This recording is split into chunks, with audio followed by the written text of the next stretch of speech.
What's up, everyone? This is Flipping Miami, Barrow Balufe. I'm so pumped today. I have Ken Clothier on with me, him and his tattoo.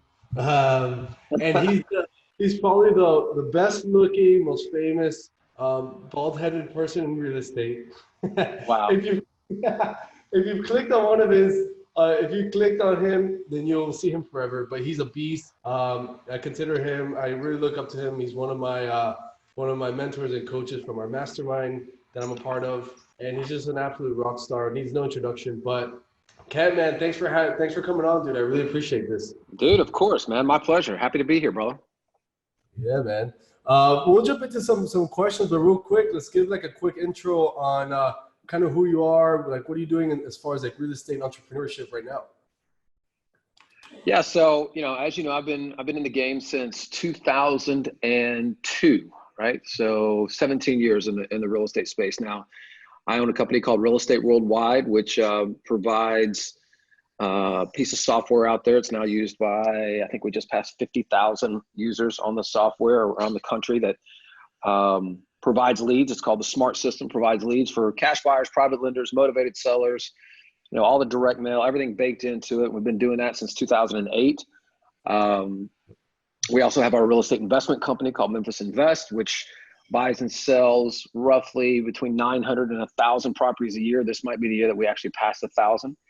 And then we also, I'm the founder of the Boardroom Mastermind, which you're part of, right? Which is an elite group of investors from all over the country that gets together several times a year and basically does their best work by sharing all their best ideas and helping each other kind of get to the next level. So all that keeps me really busy. And now I'm also the CEO and founder of our newest creation, Cribs here, which is launching in July. Yeah, and I want to talk about that a little bit later, but yeah, so basically we know that Kent's not a busy guy at all. So he just eats Cheetos all day, whatever.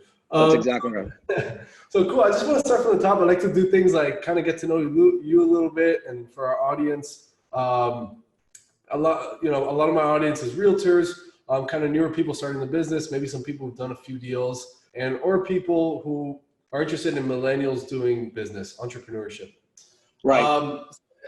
So I kind of want to get to know, let's start from the top. Like, who were you in like high school or middle school? Like, who was Ken Clothier at that time? Were you kind of like the bully? Were you not? Were you very studious? Who were you at that time? I was neither one of those. I can tell you what I did not go to college, right? I hardly got out of high school.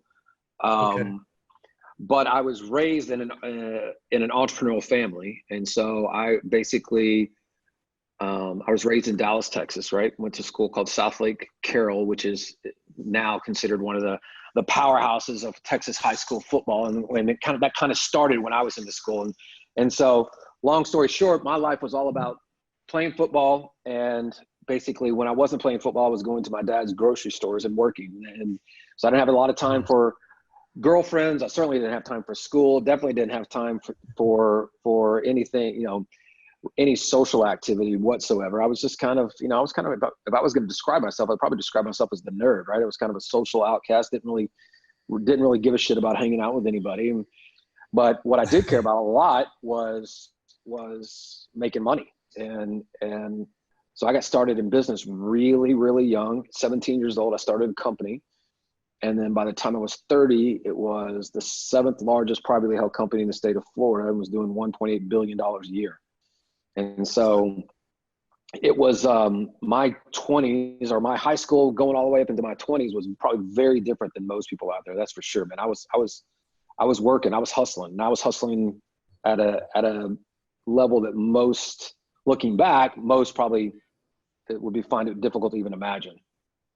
Wow, that's crazy, dude. And like kind of going off that, what made you tick to not only start your company, but continue, right? Because starting is one thing. It's like, okay, cool. I want to make more money. I want to work for myself. I want a company, this and that. But what made you tick to start and also like continue the hustle when things get hard and people tell you this and you get your friends doing different things and family? Like, what was that? Well, like I said, coming up in a family where my father was a really good example of what an entrepreneur was, right? He may not have been the greatest father per se, where, we sat around and at the dinner table and ate together and sang Kumbaya and prayed none of that was going on in my life. It was definitely, hey, let's go, let's get to work, let's go figure out what we need to do. I was just brought up with a work ethic, if you will, that was off the charts. Now, when we're all kids, we don't know any different. So to me, that just seemed normal. And so it didn't seem unusual for me to go from school to football practice, right to work, starting when I was at 14 years old. And like I said, we owned grocery stores at the time. And so I kind of got it very naturally, that work ethic, if you will. And so because I got it so early in my life, I just didn't, like I said, I didn't know any different. The world had not gotten to me yet. And so all I was ever taught is good isn't good when great is expected. Go, go, go, go, go, go, go. And so, looking back now, that's a massive gift that I was given at that time. But to me, it just seemed normal. But I now know that most people don't get that. Most people, are taught to go to school, go to college, go work for somebody else, get a good job, all that kind of stuff. None of that was ever even in our conversations. That was never even a consideration. It was, let's just go build something and make it great.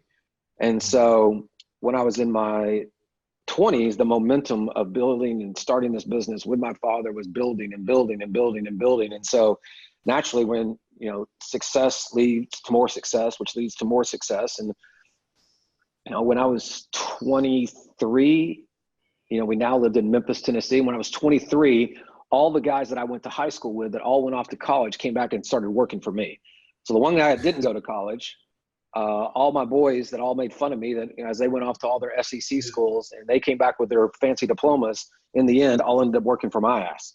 And so it was, again, it was a very different upbringing, but to me at the time, it just seemed normal. I didn't know any different. And so we just kept going and through acquisitions and through building and through all of this, what's the easiest way for me to say it? Just through that wisdom, through that experience, through that trial and error, we just never stopped. And before we knew it, we looked up and this massive organization with 600 people had been built. And, it still exists today. It still operates right down there in Boca Raton, Florida, right down there next to you. A company called Purity Wholesale Grocers. And so again, what kept me going was the success. What kept me going was the drive to just continue to be better than what I was the previous day. But, that comes with a big aha, right? Because that kind of drive without any kind of balance is, a curse. It's not a blessing. It's absolute curse. Yeah. And so through my 20s, I got married and I had a child, right? My son but I was still the guy that got to the office at 5:30 in the morning and was the guy that left there at 10 o'clock at night and took a ton of pride in that nobody was going to beat me in or beat me or leave after me.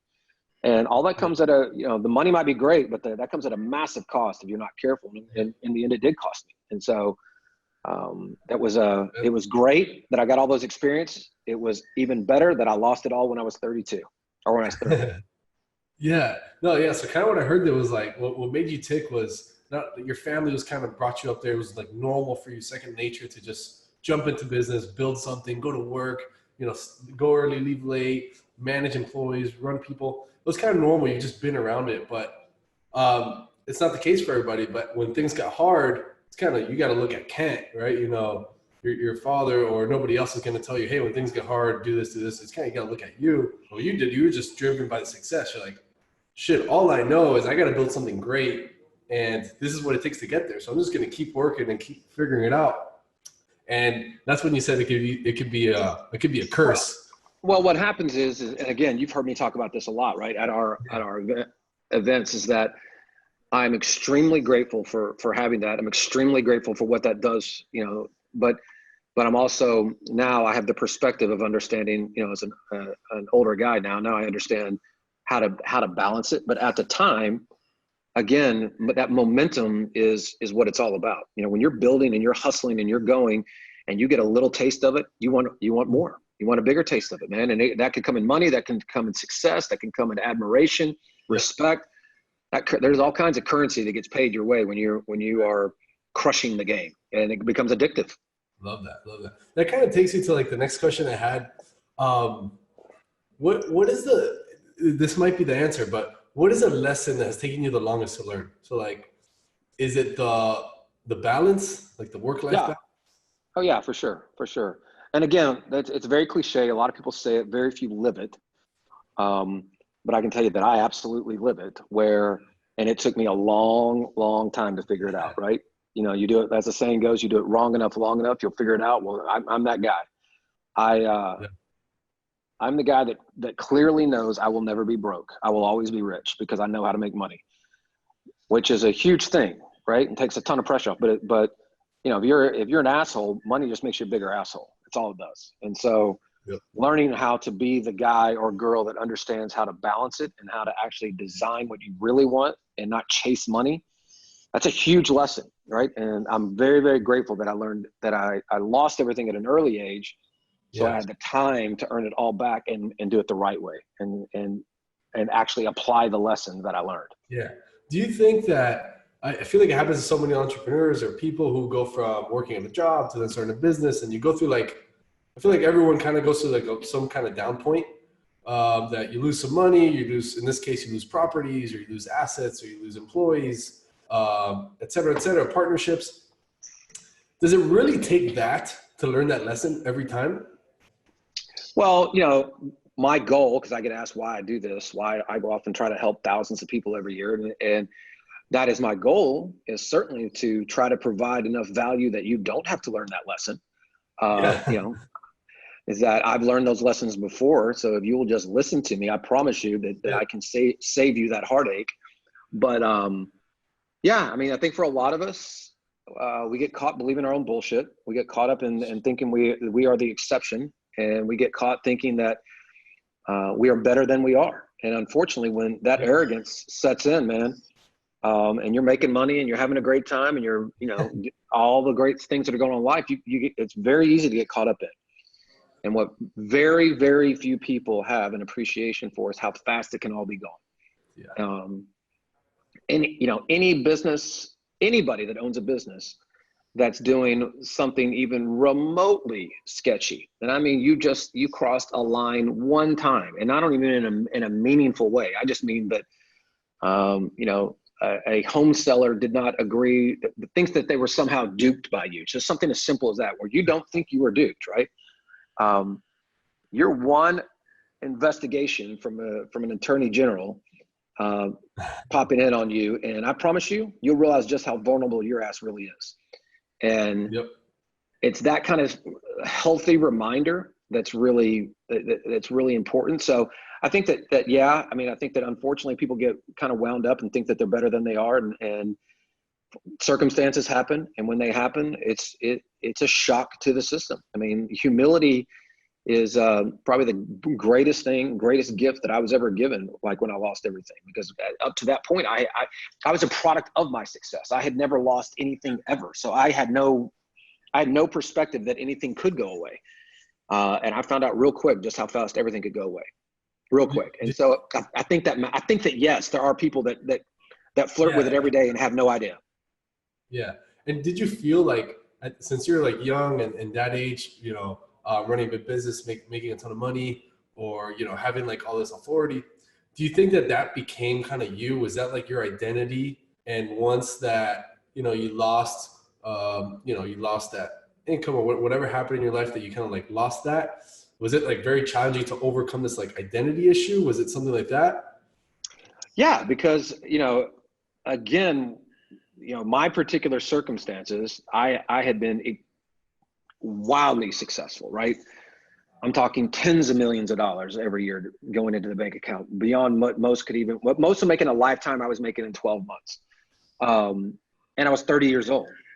It's crazy. And so, yeah, I definitely believed everything that anybody would ever say about me that was great, and ignored everything that anybody would say about me that was not great. And I did not believe I could fail. And it was absolutely who my identity was. And I was in an industry, because I had been so successful, that I was a god.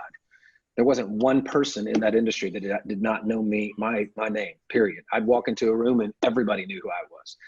And so losing everything in spectacular, very public fashion, and then in turn fighting for it and then burning every bridge on the way down, that is a gut-wrenching experience, I can assure you, at every level.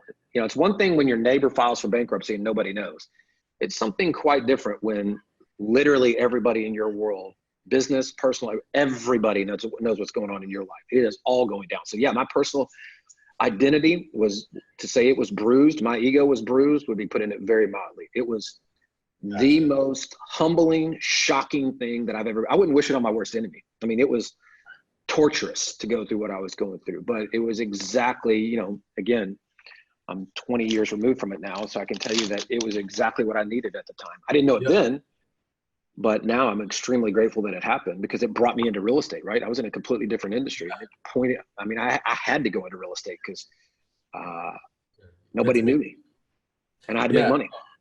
And I'm a huge advocate. Like, life kind of has its cycles in business and in life. So like, you had your cycle, you're like on a huge uptrend, then you went on a downtrend. But because of this downtrend, brought you on a bigger upswing. And also, I think from your story, this is like how you kind of like got together with your wife and to your wife now, and kind of like how things produce. And then without this up and down, you wouldn't be where you are right now. You wouldn't be talking. You wouldn't have the mastermind, and you probably would have helped thousands of people like now.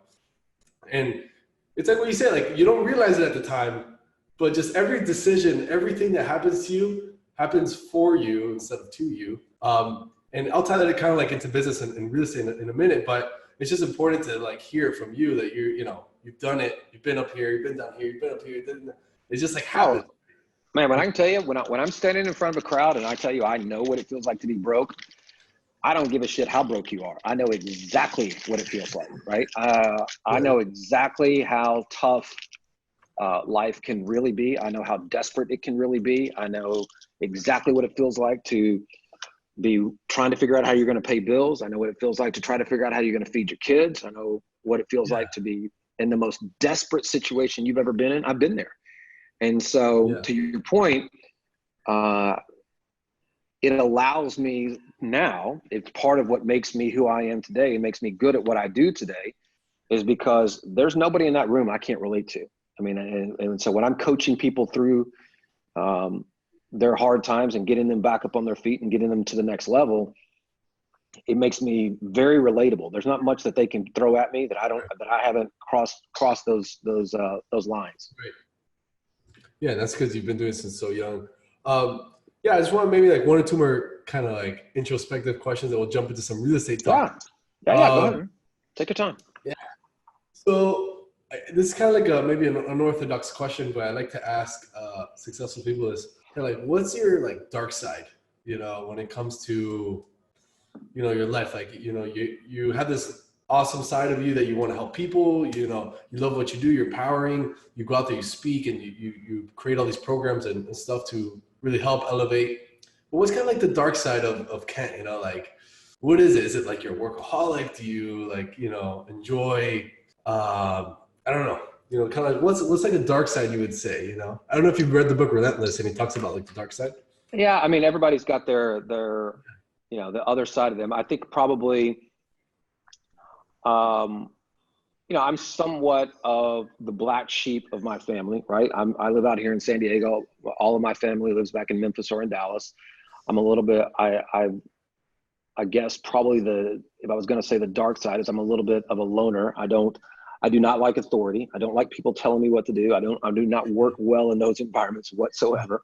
And so I try to avoid putting anybody in a position where they have any power over me whatsoever.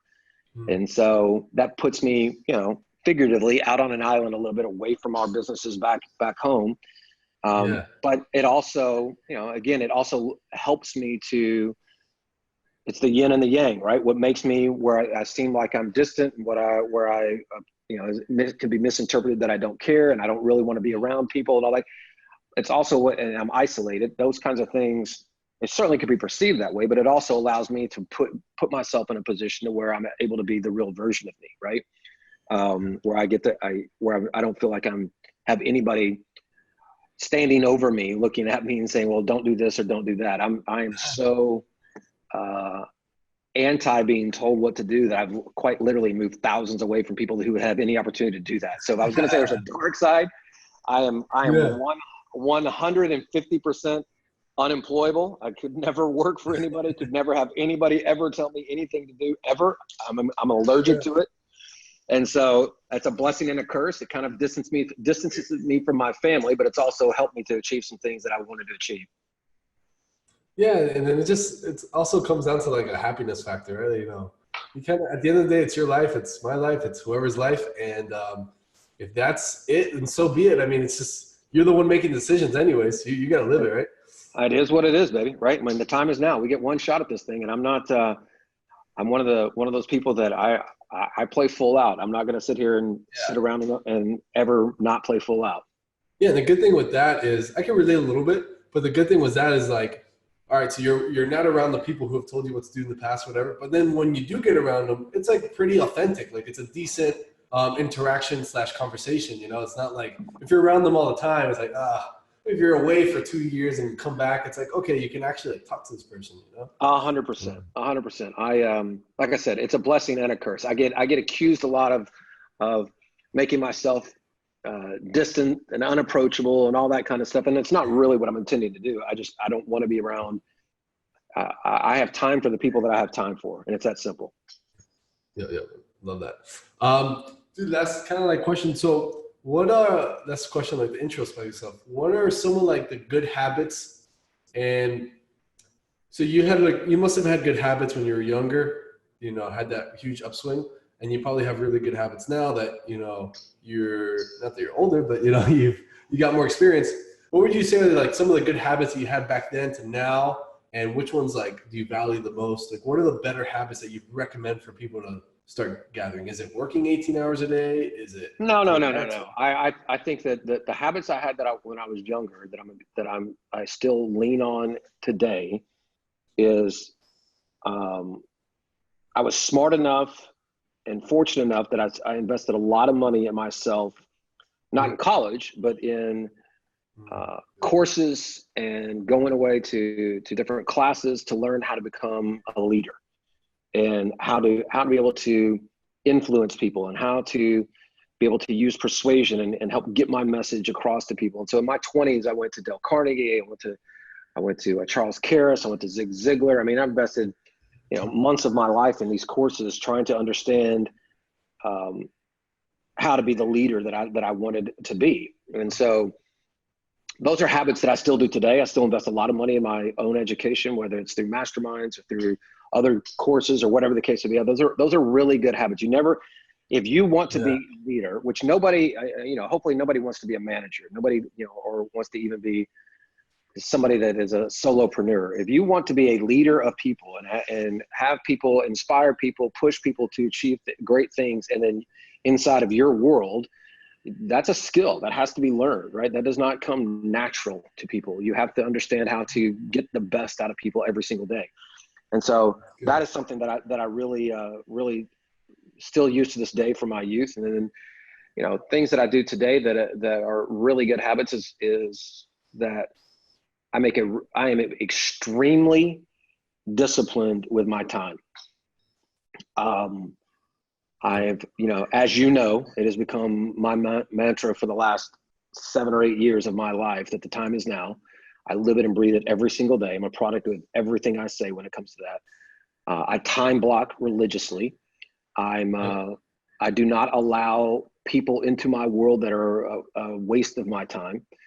To the point where it can be off-putting, but I don't really give a shit. I mean, it's one of those where it's like, listen, if you want to be a part of my world and I can bring value to your life and you can bring value to my life, well, let's talk. If we got this whole little song and dance that's going on, I don't have time for that. And that has proven to be a really great thing for me in my life, because what it has allowed me to do is to realize how much time I can actually give to the things that I care about. My family, my kids, my wife, my charities. I mean, those are the things that really, you know, our students, those are the things that really make me tick. What doesn't make me tick is sitting around and saying, well, how many houses can we flip today?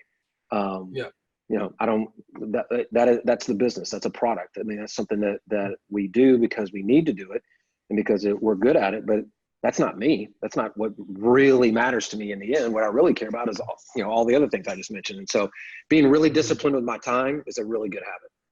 Yeah, and that's something so key I've learned from being in the mastermind.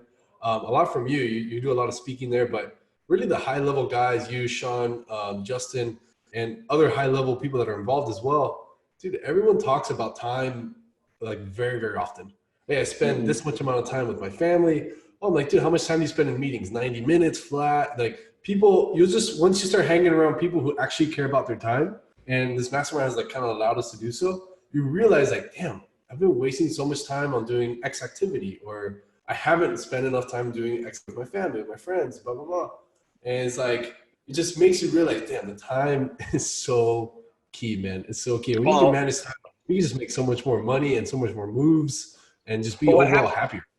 yeah, what happens is people, again, going back to the comment I made earlier, people kind of get caught up in their own bullshit, and they don't understand how reckless and irresponsible they're actually being, right? They don't do it intentionally, but they just don't have a good appreciation for it. So what happens is they sit around and talk about, well, I'll get to it later, I'll get to it tomorrow. They to your point, spend time doing just dumb task inside of their business that they shouldn't be doing.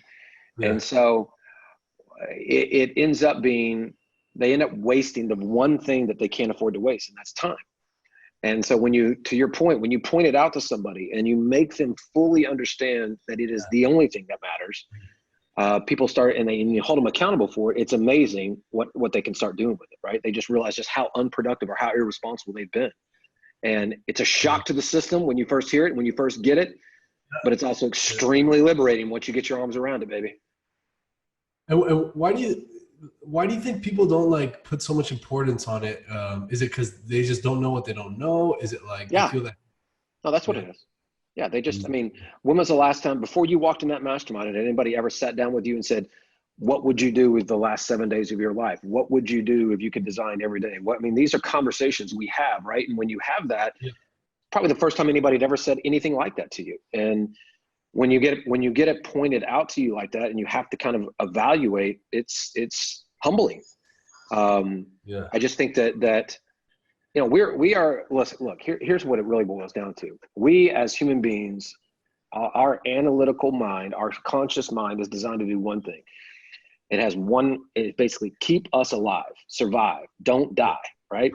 And so in an effort to make that a reality, think about it. If we turned around every day and actually slowed down for a few minutes and thought about how many times we could die. When you get in the car and you get on the phone and you drive down the street, all right, well, right now I got a 1 in 1,000 shot of being killed in a car. I mean, if you actually slowed down to think about those things, you drive yourself crazy.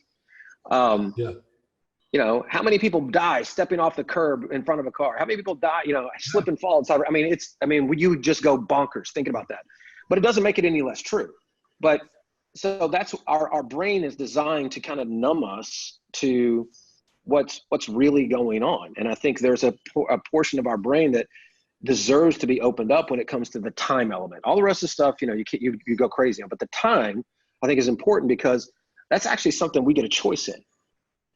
You get a choice on what you do from the moment you get the gift of that first breath in the morning, right? When you wake up and you get going until you lay your head down at night, you get a choice in every one of those minutes. And it's just easier to turn that side of your brain off and say, well, I would just choose not to think about it. And I'll just go through the motions, right? Because that's just easy. That's just survival. But Comfort. Comfort. I don't think we're designed to do that. I mean, I think that you'll notice that every high achiever that as you just pointed out earlier, they don't think about time like that. They think about, man, how do I wring out as much as I can from this day, right? This is the only one. This is the only one of these days that's ever going to happen. How can I get the most out of this one? Yeah. And when that happens, man, that's when the greatness happens. Yeah, it's like you said, it's like liberating. You know, it's like shit. Although sometimes it sounds, when I first started like really calculating a lot of my time and using calendars and you know, scheduling things like very religiously. At first I'm like, man, I'm like living like a mechanical life, but then you just start scheduling your free time and start scheduling your travel time. Yeah. And then it's like, you actually enjoy it more because you're like, shit, I've worked 55 hours, but then now I get, you know, a weekend or whatever time to really enjoy and do the shit I want to do. And you actually like enjoy it. It feels more fulfilling because you're like, shit, I earned it. Yeah, I don't know if you've ever seen Jesse Itzler speak. He spoke at our Scale and Escape a couple of years ago, and he's speaking at the one we're doing in a couple of weeks. Yeah. But he has but he has a great way of talking about this. He's an amazing guy. And he talks about that. And I started doing this after he said it, but I schedule 2 hours a day for me. I schedule, an hour in the morning before my kids go to school, after the gym, with my kids, to play with my kids. And to your point, when you start doing that, what happens is that you are no longer there. You don't build up any kind of, resentment towards your kids or towards your family. Like when you're sitting there and you're trying to work, and your kids or your wife or your girlfriend or whoever, a husband's coming at you, and you're like, man, can you just leave me alone? I'm trying to do this. That doesn't happen. When you schedule time, and you're like, babe, our time is going to be in an hour, or dad's time is going to, those kinds of situations just disappear. And so all that resentment or all any of that just kind of goes away. So it's amazing what happens when you, to your point, it can feel a little robotic, but a better word for it is it's discipline. It's respect. You respect your time. That's so deep. And I feel like there is some people that kind of absorb it and there isn't. I just hope that the people listening are the people that can absorb this and like take it for what it is. I remember let me just say one thing real quick, dude, is that I can tell you firsthand experience, right? Part of how I got to this place was, and this, I had a mentor that passed away that was extremely wealthy. And he'd spent his entire life working his ass off to the point where he had tens of millions of dollars sitting in the bank, and got diagnosed with cancer, and passed away 6 months after he got diagnosed. And I will never forget holding his hand when he passed away in a hospital bed in Daytona Beach, Florida.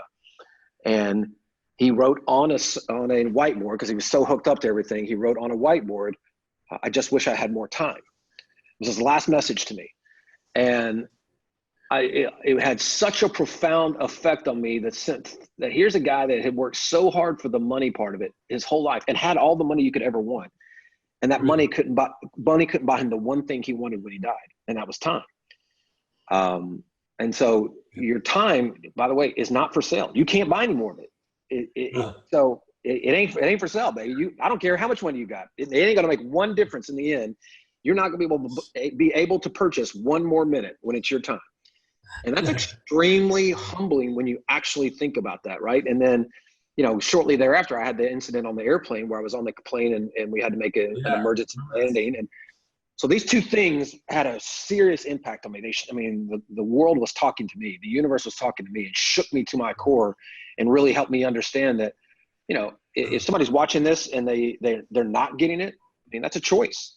Yeah. I'm going to tell you when you don't want to get the message is when you're 30,000 feet in the air and your plane is filling with smoke and the thing's going down.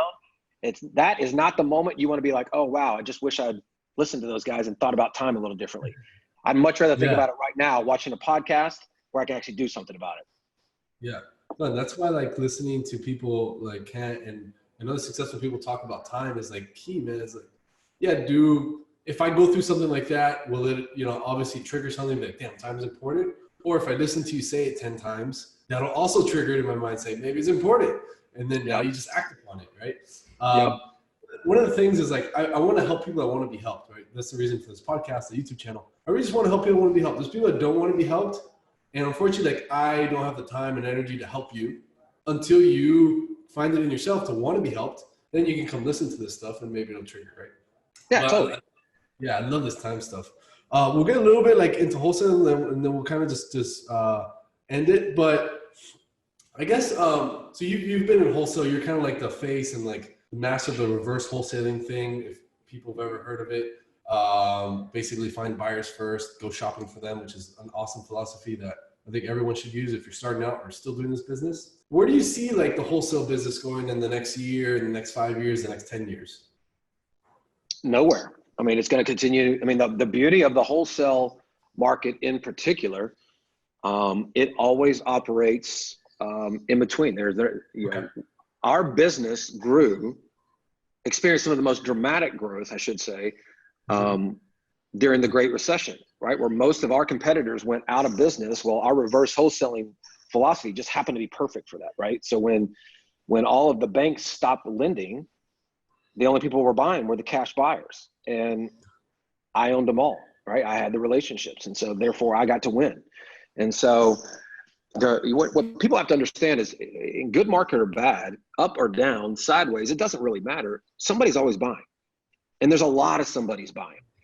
And that's the beauty of wholesale. As long as people are always buying, right? There might be, right now you might have 1 million cash buyers every quarter buying houses. And when the market goes down, it might be 2 million, because they will come rushing in with all the cash, trying to scoop up every good deal they possibly can. So if you're smart and you're a good wholesaler, you're building amazing relationships with these buyers right now that you're nurturing, and you're getting them to where they're buying multiple properties from you every single year, not every single month. And that will only improve when the market starts to shift, and then it'll kind of come back to where it is now. But this game is not, what I think people forget, the good ones don't, the mediocre ones do, is they forget that if you nurture the buying relationships, you'll always have a business. If you are in the transactional game and always chasing deals, you will be out of business, because you're competing, you're going toe to toe with everybody else, and there's more competition than there's ever been. And when the market takes a hit and takes a shift, you're going to be in a bad spot. It's all about the buyers, baby. Always. It's always about the buyers. I forgot who it was that said it, and I thought it was like the best way to kind of like outline wholesaling. Wholesaling real estate is it's pretty much just day trading real estate. No matter which way the market trends, we're just day trading this thing at the prices, X price is here, we just got to get it lower. If the market's going this way, we just got to be low. If the market's this way, and to your point, you're going to just find the buyer that we can day trade the house to. We're not buying Apple stock or anything. We're just buying houses and commercial, whatever you guys do. But and you're in and out of it so quickly that your risk is minimal, to say the least. And so now, if you're out there fixing and flipping houses, you're doing any of that kind of stuff, I can tell you that it's not a matter if you will get caught. It's just a matter of when, right? Because I've never met one person that does fix and flips that when the market didn't shift, they didn't get caught and then pay a pretty hefty price. So sometimes that price means you're out of the business. Sometimes that price just means you learned a really valuable lesson, but everybody gets caught at some time. Yeah. Dude, I love that. I actually love this question for you, the next question, because I think I know what the answer is going to be. I like to ask this to everyone I interview. What is the $100 million play in the real estate industry? What do you think it is? I'm not focused on the 100 million. I'm focused on the 10 billion. I can tell you right now. Okay. I love that. I think that right now the industry is being disrupted more in the last 9 months than I've seen it in my entire career, right?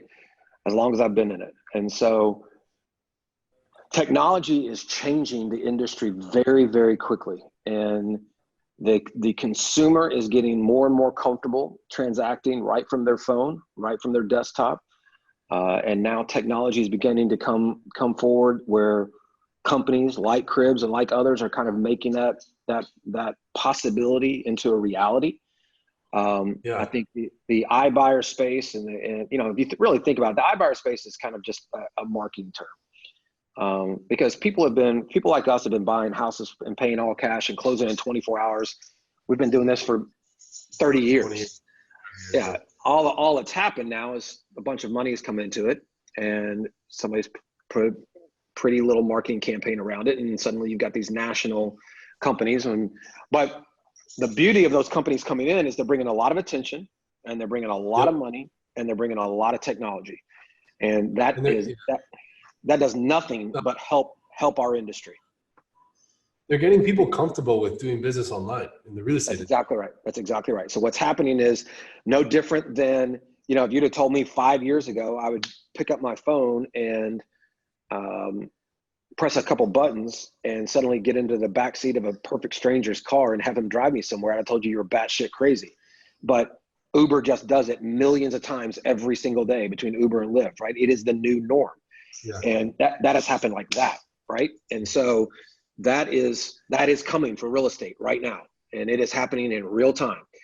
In our lifetime, we will see that an entire real estate transaction start to close, to title being recorded, to the public records being updated, everything will all happen in less than 48 hours, right? And that will happen through the iOS technology, Android technology, blockchain technology, the desktop apps. This industry is being pulled along really fast at this point, and it's only getting momentum. So the $10 billion play is be at the forefront of that technology, be one of those leaders that's out there in front of it, kind of greasing those gears and making that happen. Be willing to be extremely disruptive and not afraid to, be well prepared to take on some serious challenges, because there's an enormous amount of money. There are millions of people that their livelihoods are very much at stake here. And what I mean by that is, you think about how many people touch a real estate transaction right now. You and I buy and sell a house. I mean, you've got title, insurance, the clerks down at the county recorder's office, realtors. I mean, there are so many livelihoods involved in just a single real estate transaction. Now go multiply that times millions across the entire. There's a lot of people that don't want this technology to move forward. But the reality of it is they are blockbuster, and they are about to get caught being asleep at the wheel, and they're going to get, a lot of people are going to get taken down by this, but that doesn't mean it's not going to happen. It's still going to happen. Yeah. So if you want to be, if you want to be at the forefront, you want to make a big play, then you have to figure out how to get on board with that technology and be a leader in that side of it. And that's the reason why we started what we did a couple of years ago, is because we saw this. That's an awesome answer. And I'm assuming that you thought all this, you're like, all right, what's the $10 billion play? It's somewhere in tech. And then this leads me to, is this the reason why you started Cribs? Tell us a little bit about that. Yeah. We started Cribs because, look, here's the best advice I can give anybody when it comes to these big ideas like this is, what is the single biggest challenge you can think of, and then solve it. And because if it's a problem for you, it's a problem for somebody else. And to me, the challenges that I've solved in the past have kind of been here, and then they kind of moved up. And now this one is beyond anything I could imagine. And the single biggest challenge in real estate is it is probably the single most inefficient transaction you could ever possibly do. And that goes back to, because there's so many hands in the pot, right? I mean, it is the dumbest thing on the planet. And I'm not talking about the way you and I buy houses. I'm just talking about a traditional real estate deal, right? I'm a seller. I got to go hire a realtor. They go put it on the MLS. Then now I'm the actual one that does all the showings, right? I've got to clean my house up and get all this. I got to go through all the pain of all that. And then when it does sell, now I got to take the discount, and then I got to go pay somebody 6% commission. And then I got to show up to a title company, and I got a stack of 3 inches of paper that I got to go. I mean, it is just a cluster when you think about it. And it's a massive, massive problem. And so I was asked the question a couple of years ago, if you could solve any problem in real estate, what would it be? And I was like, that's the problem. I want to make it where I could buy and sell a house right from my phone, and all the contracts, all the title work, everything was done in real time, and it was just done. And I could show up in 3 days and bring my check and pick up my contracts and be out the door. And so, as you can imagine, that is a massive undertaking to even begin to solve that challenge. And so, luckily I have really good partners, and we set out to get it done. And we're launching in July in Phoenix. Are you? Awesome. Yep. And so I think I saw you guys put like a billboard up or something, right? Yep. We have a massive, we have built a C-suite team of executives that is unlike anything I've ever been able to put together. We've raised a lot of money, millions of dollars. This is a problem that we took really seriously, right? We've got a lot of money behind us, got a lot of experience behind us, got a lot of really talented people on board that have that accomplished a great deal in their own careers, from people that have been some of the highest executives inside of Yahoo and iHeartRadio and Dell Computer, and it's just people that their way of thinking is just completely different than you and I, right? The entrepreneurial guys. These are people that come from the corporate world and bring a level of expertise in that is nothing that I've ever been around. And I'm really privileged to be a part of of what we've been able to build so far. I'm really excited about where it's going. Yeah, I'm excited for you, man. I mean, you presented it to us in the boardroom that we did in Utah. I think that was the first time that we heard about it. Everybody's wearing crib shirts, we went riding ATVs and stuff, which is pretty fun. Yeah. So man, I'm just like pumped to see kind of like where it goes. But dude, that's awesome. I love that answer. I love that you're doing something so big. It's just like, it's like inspiring, and I hope people get inspired by that. I mean, yeah, although you started off as, you know, young entrepreneur making a ton of money, at the end of the day, you're still a regular guy, right? You know, regular guy. Yeah, I mean, not like an alien. There's nothing special about me. I mean, there's literally nothing special about me. The only thing that is, you know, I might be wired a little different than most people. Right. But I mean, I get up just like everybody else does. I take my kids to school. I have a 5-year-old that throws fits in the middle of the floor, just like every other, you know, person has a 5-year-old. I mean, I'm as normal as they get, man. Yeah, that's what I was getting at. Yeah, you're wired, and you know, you have, I think, a lot differently than most people. But you know, you got a family, you got a wife, you have kids, you run a business, you deal with people. You know, you write emails, you take phone calls. You know, you're like you're a regular dude. You know, you're just very committed on something that's so cool to just like be around. But just to wrap it up, I guess tell us where people can find you. Tell us like, so I'm a part of the mastermind. If you guys don't know, if you haven't seen it, like some of the other videos. And we got a good video of you. I forgot. Yeah, we got to get that video out there. Oh yeah, the one in the Dominican Republic where oh. she's. Oh god, that was. I gotta push that. Oh, the one with the sunblock. Yeah, where she slowed it down while you're putting the sunblock on. That was great. Oh god, that's funny. So yeah, man, we're part of this mastermind, and there's some really high level people. We get together a couple of times of the year around the country, around the U.S. Or actually, no, this time we went to DR. And we talk about real estate numbers and stuff. How can people find you? How can people find out more about that stuff? Probably the easiest way to get, you know, to find out or to connect with me, we'd go either to Facebook, Instagram, or just go to KentClothier.com. To find out about the Boardroom Mastermind, you can just go to theboardroommastermind.com. Or again, when you follow all that, me on all these other social media sites, we talk about it a lot. You know, and again, it's a invite only group. We kind of go through a selection process that we want to make sure that we get the best caliber people in there.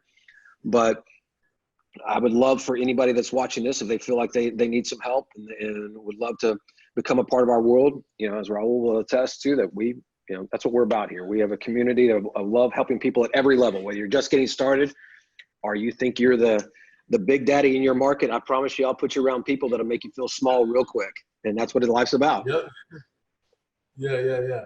And I can attest to that, man. I can attest to the screening process. You know, we've been around, and there's people that haven't been able to get on. And there's people who, it's like he said, there's people that like come into the room for the first time, like, you know, all these deals. After 2 presentations, you're like, okay, well, maybe, you know, maybe there's something. Maybe I'm not sending enough mail. maybe I need to go back to the hotel room and redo my presentation. I thought I was a big deal. I've seen so many people do that. It's so crazy. Awesome, man. Dude, thanks again for being on. I know you're busy. I know you got a bunch of huge things going on. Hope to see you soon, by the way. I know I couldn't make it to the last board. But thanks, guys. So follow Ken. I'm going to put in the show notes and all this stuff. Ken Clothier on Instagram, Facebook, also Boardroom Mastermind, KenClothier.com. One love, guys. I appreciate it. Raul Bulufe. If you haven't subscribed, subscribe. Check us out. Peace, guys. Peace. All right, so stop recording. If yes, you will send receiving information.